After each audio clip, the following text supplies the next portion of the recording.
I was talking about a fellow that I worked with when I was in college, and he was a prince in an African tribe. He was looking at the girls here in America because he thought he might have another wife to take back with him. Hi Amber, I'm headed to the car wash. Been a while since we went to the car wash, so I thought we'd do a car wash run. Hazy out today. Of course, those look almost like low clouds, but I think some of it's haze. Maybe that's clouds. It looks almost like fog. Way over off to the left, it looks almost like fog in the mountains over there, but who knows?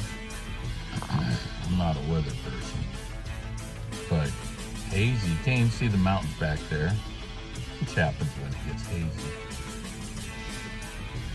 I guess it's almost June gloom time, so we're looking at, the weather we get normally in late May, early June.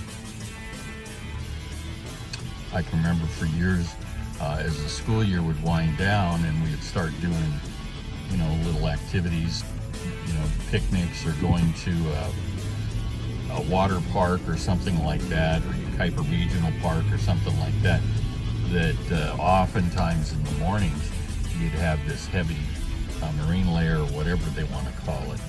And in fact, sometimes it wouldn't even clear by the afternoon, so you'd have kids at the water park doing the water slides and swimming in the little lake thing, and it would be overcast and it wouldn't even be warm. But of course, kids are kids, so they would want to play in it and do their whatever, the kid thing. But I can remember that for years and years and years, that we'd do those things. Someone set up a new tent over there to the left in the wash by the gas station. Got to be careful so I don't run over this woman here. Got two different shoes on, but she's homeless, so that's okay. We respect that. Whole batch of them right here. Of course, they got dogs, so good for them. Anyway, going into the car wash. See if it pops open.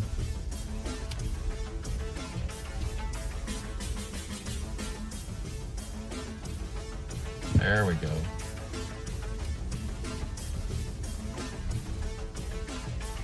We're getting directed in. All right. Here we go. Ready for the ride? Me too. It's always awesome. They put all these colored lights on.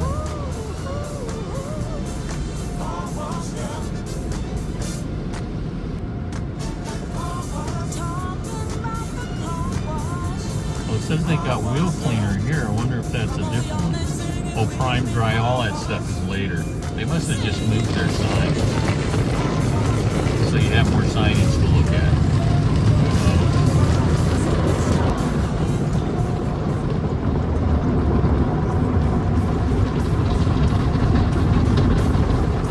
We're getting the triple foam.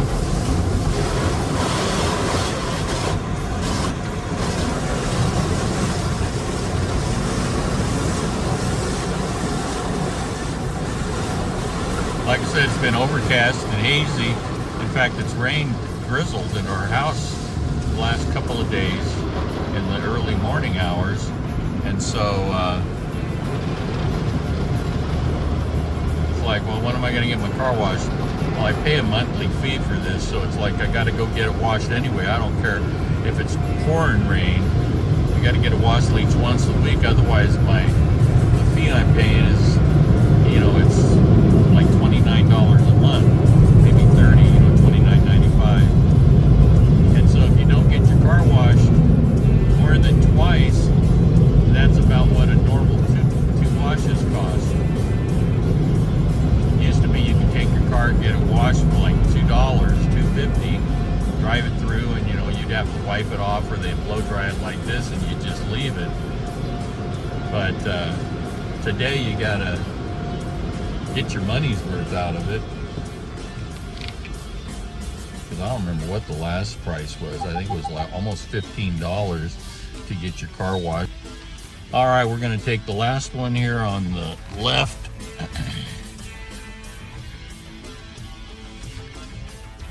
I don't know why, but we'll take this one. All right, that was it. I may leave this on and just, you can watch me do the car. Oh boy, Grandpa, can I really? Yeah.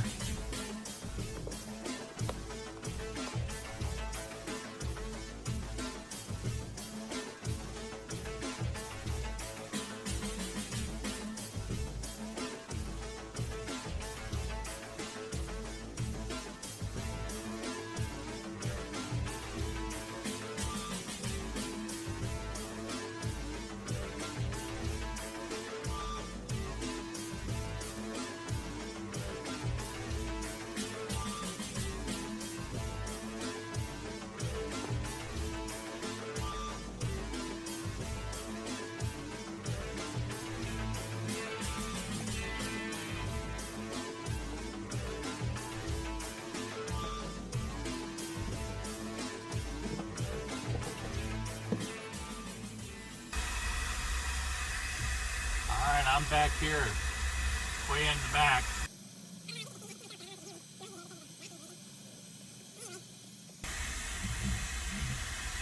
It's a nice day, even though it's hazy out. It's very comfortable. These are the nice days to have.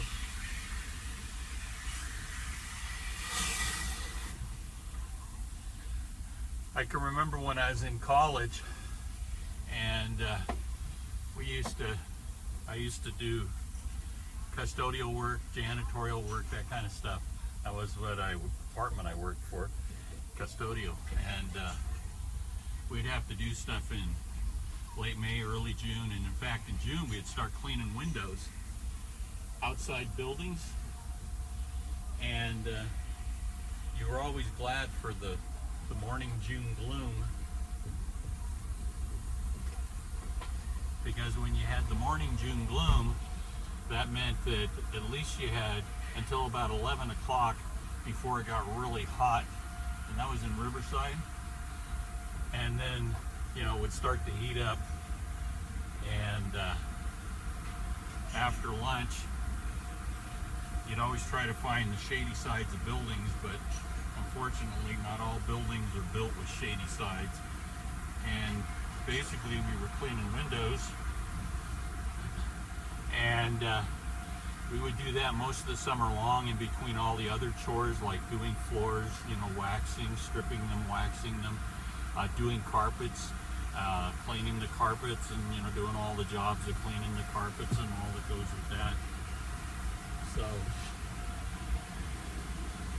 it was always nice to have the overcast mornings, the June gloom mornings, and like I said, it's very comfortable right now.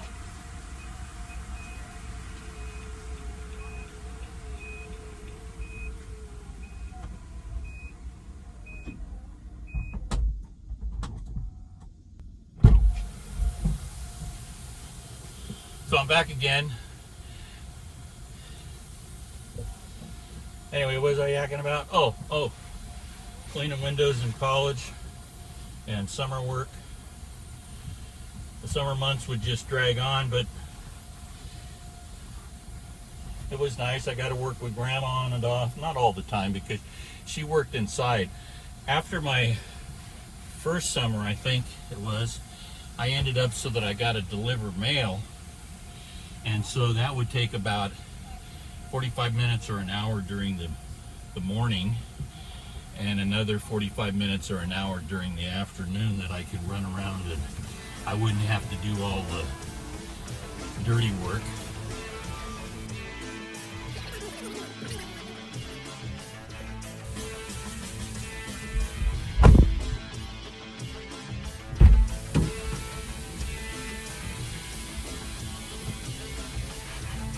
I'm over on the other side. Let's see if I can turn this so it gets me.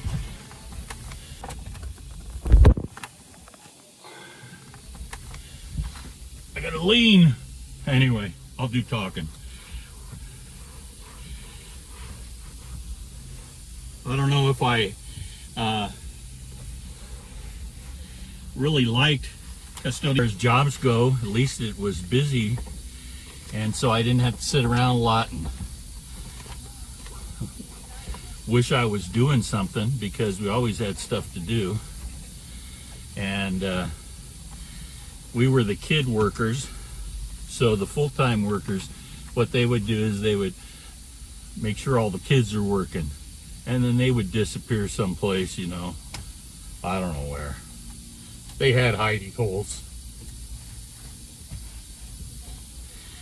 and they could find the silliest things to spend time doing, that it was like, oh my gosh, yeah, get the kids working and you guys go do your silly stuff. And again, that was okay, because, you know, we'd be working with other kids and college kids that were working, and we would do whatever we were supposed to do. And, you know, most of us were reasonable, so we worked together well. In fact, I don't remember that many people, if I can remember any at all, that were just total loafers. I was fortunate enough to work with some kids that, you know, had good work ethics, and were responsible for what they were doing.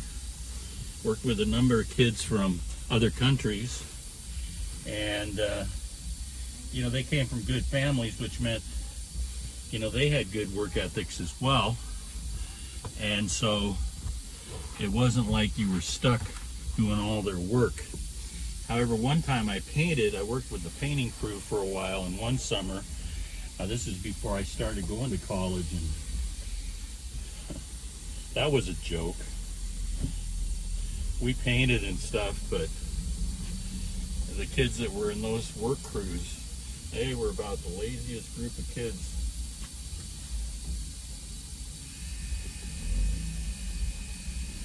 How can you waste your day? And I remember that because I'd see a lot of them as I was doing my custodial work later on, and they'd be doing whatever they were doing, painters, and of course they'd just be lazing around doing it as slow as they possibly could, because, well, I don't know, maybe they just could.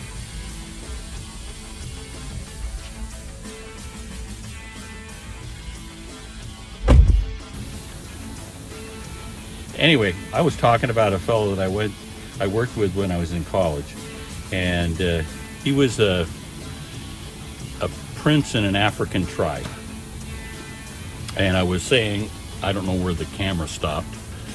I was saying that he had a wife back in Africa that he had left behind. I don't remember if he had kids, but had a wife. But anyway, he was looking at the girls here in America because he thought he might have another wife to take back with him. So that was interesting. But you know, he felt he needed to work and make some American cash to spend, and so he did that, because we had other royalty-ish at the school, and those kids, of course, didn't work or do anything. They just wanted their parents to pay everything for them. And then, of course, we had American kids the exact same way.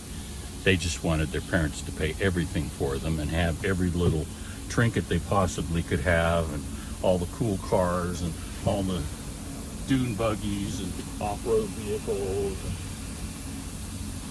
you know, all the fun stuff that poor kids like me wish we'd have, and we, you know, never would, because there was just no way that would ever happen. Anyway, interesting thing about this fella that, and I can't remember his name, that we were with, that was from Africa.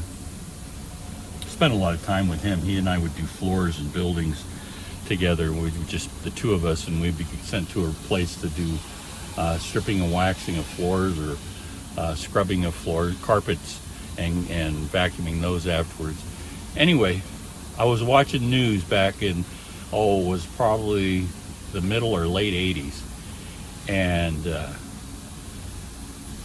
this guy's face comes on and starts talking, and he was now the head of the tribe, and that tribe was now in power in whatever the country was that he was in. And so that was kind of fun to see him. Again, I don't remember much more about them than that, because, you know, when you're young and you're doing stuff and you're working full time, because I was teaching by then, you know, you go to work every day and you try to make your things work, and you got to do your planning, and you got to, you know, drive here and there and run the kids around. So, you know, I didn't spend much time trying to find more about it. I wish I had now, but back then it was like, well, that's cool. I'm glad things worked out. I don't know if he ever took a wife back with him. One interesting thing about him, after lunch, or after meals, but after lunch especially, because I didn't see him after, you know, the 5 o'clock we checked out, because I'd go home with Grandma.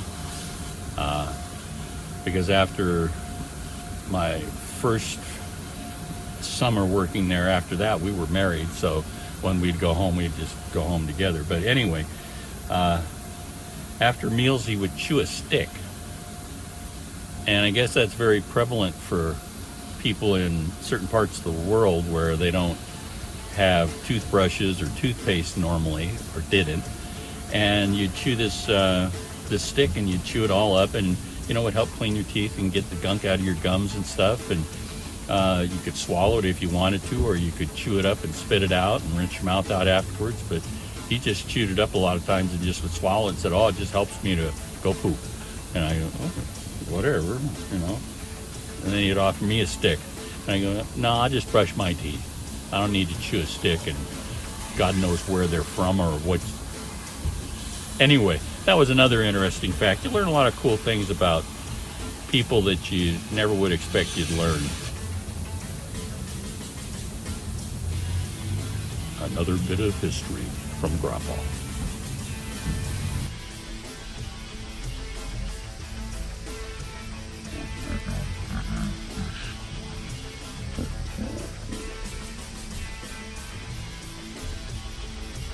Anyway, I love you. I gotta go and do the wheels now and then vacuum.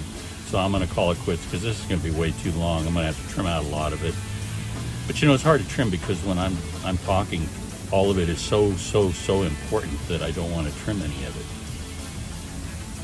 Yeah, that's how it works. Anyway, I love you. Take care. Try to have a good rest of the day. This probably won't get to you today, so whatever day. I love you. Bye-bye.